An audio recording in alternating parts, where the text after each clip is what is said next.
Amid heavy rain and thunder, a luxurious Nigerian mansion stood glowing in the darkness. Lightning flashed across the sky, and outside a locked bedroom door, a groom pounded desperately. "Amara, open the door!" His voice echoed through the mansion as rainwater soaked his elegant cream agbada. Inside the room, a young bride sat frozen in fear.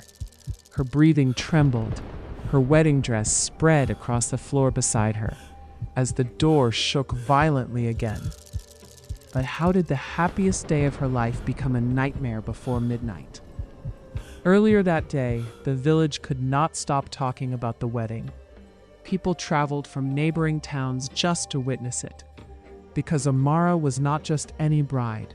She was admired by everyone who knew her. Beautiful, intelligent, soft-spoken, raised with dignity and discipline, the kind of woman elders prayed their sons would marry.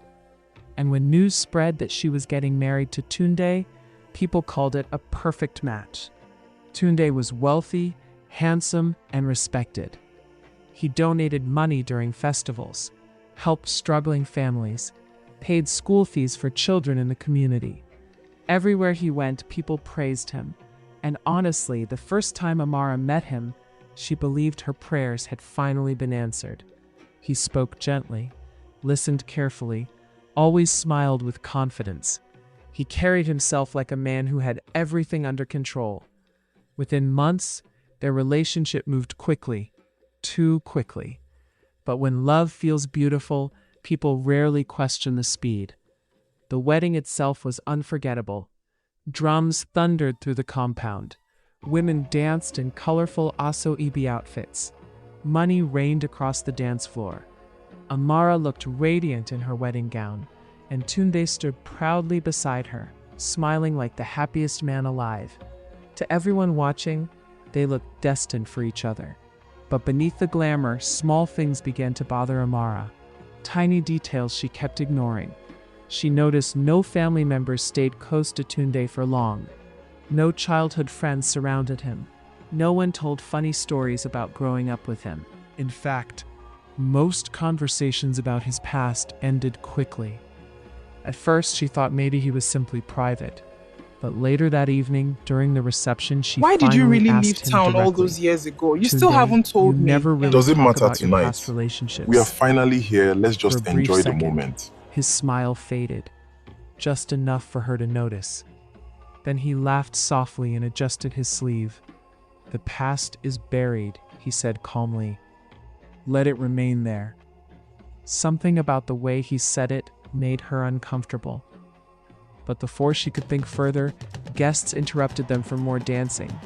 And once again, the celebration swallowed her instincts. Night slowly settled over the wedding. Music played louder. Guests became more energetic. The entire compound glowed with joy. Then suddenly, everything changed. An elderly woman entered the reception. Nobody recognized her.